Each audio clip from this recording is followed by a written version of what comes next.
2 घंटा भी नहीं लगाए उन्होंने जांच में और हमारा 2 नौना तो अरेस्ट करके लिए। आज हम अपना गांव का बच्चा दगड़ी खड़ा नहीं होला तो धिक्कार च हम अगर सच में मेरा नौनन गलत काम करी तो मन दिया हो। हमारा गढ़वाल का लोग इन नहीं कर सकते। ये गांव पर लगी हुई दाग नहीं धुल जो आलू मैं वापस नहीं जाऊँ। नमस्कार दगड़ियों, जैसा कि 1 नवंबर को उत्तराखंड की पहली मर्डर मिस्ट्री अजान फिल्म का पोस्टर और टीजर रिलीज हुआ है। आप सभी ने इसको देखा भी होगा। जल्द सिनेमा घरों में भी ये फिल्म दिखाई देगी।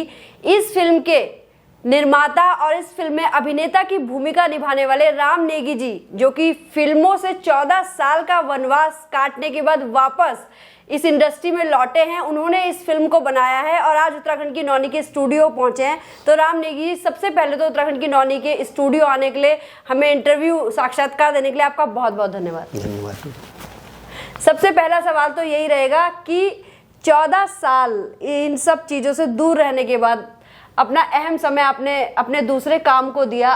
कैसे आपका अचानक जो है इस तरफ फिर से रुझान हुआ कि आपने इतने बड़े बजट की करीब 55 लाख रुपए की फिल्म जो है वो बना डाली?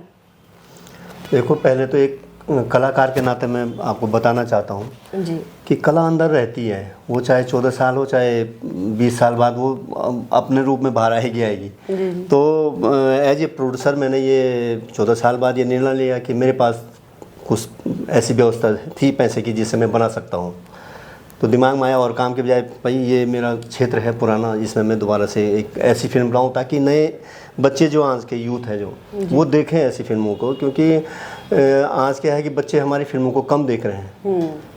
तो हमने इसलिए इस मर्डर मिस्ट्री को लिया है कि बच्चे इस फिल्म को देख सकें। अच्छा, एक तरफ लगातार हम फिल्में जो देख रहे हैं वो कहीं ना कहीं पहाड़ का दर्द, पहाड़ में जो भी पीड़ाएं हैं उनको दर्शा रही है। दूसरी तरफ इस बीच आपकी फिल्म आती है जो कि एक मर्डर मिस्ट्री है। तो क्या कारण है कि आप ये थ्रिलर और इस तरह की मर्डर वाली फिल्म लेके आए, सस्पेंस? देखो, पहाड़ में बहुत सारे विषय हैं जी।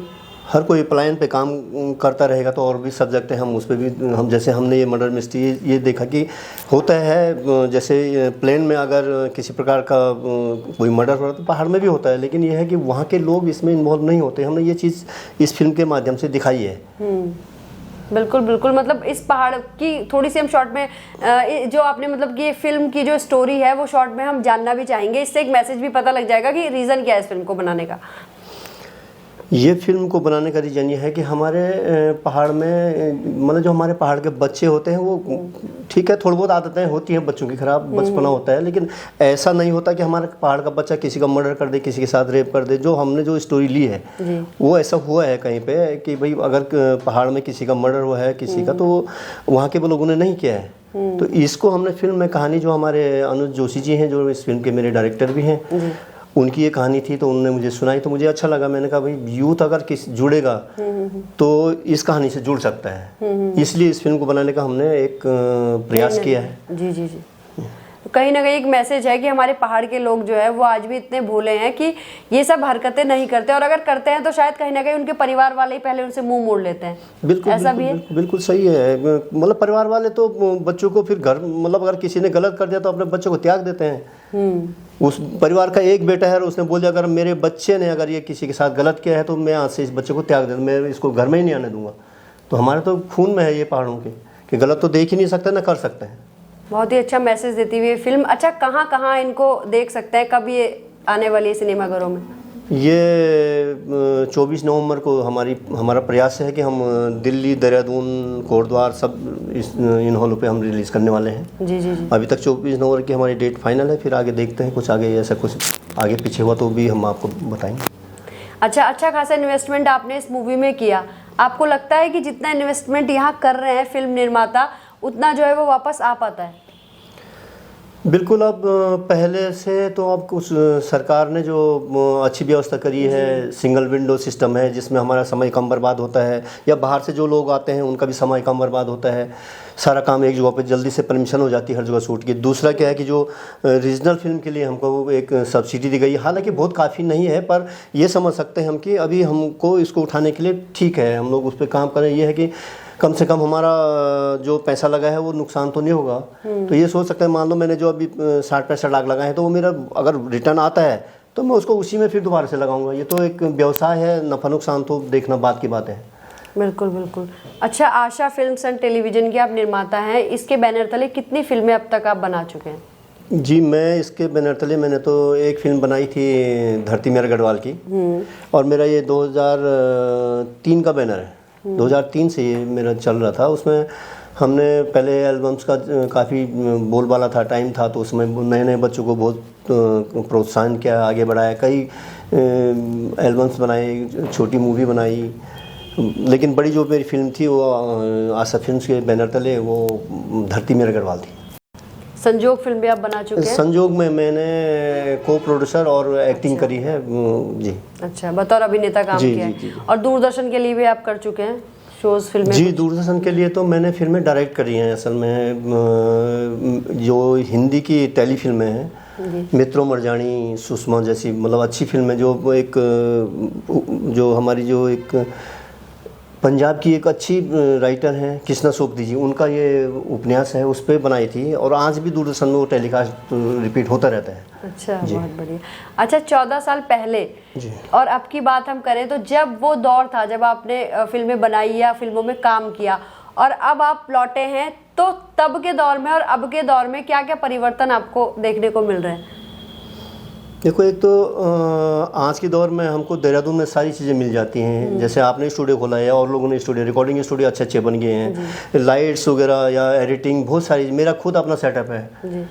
अच्छा। तो हाँ जी, तो क्या है कि उससे यह बेनिफिट है कि टेक्नोलॉजी आसान हो गई है पहले से। पहले बड़े बड़े कैमरे, हैवी कैमरे होते थे, अगर मुझे पवाली काठा जाना है तो मैं कहाँ उसको लेके जाऊँ इतना बड़ा कैमरा। तो अब लाइटें हल्की हो गई और टेक्नोलॉजी बहुत मतलब ये समझो सस्ती भी हो गई और बेटर भी हो गई है जी। इतना फ़र्क है। और अगर एक्टिंग में देखा जाए तो उस समय के एक्टर और आज के एक्टर्स में कितना फ़र्क है?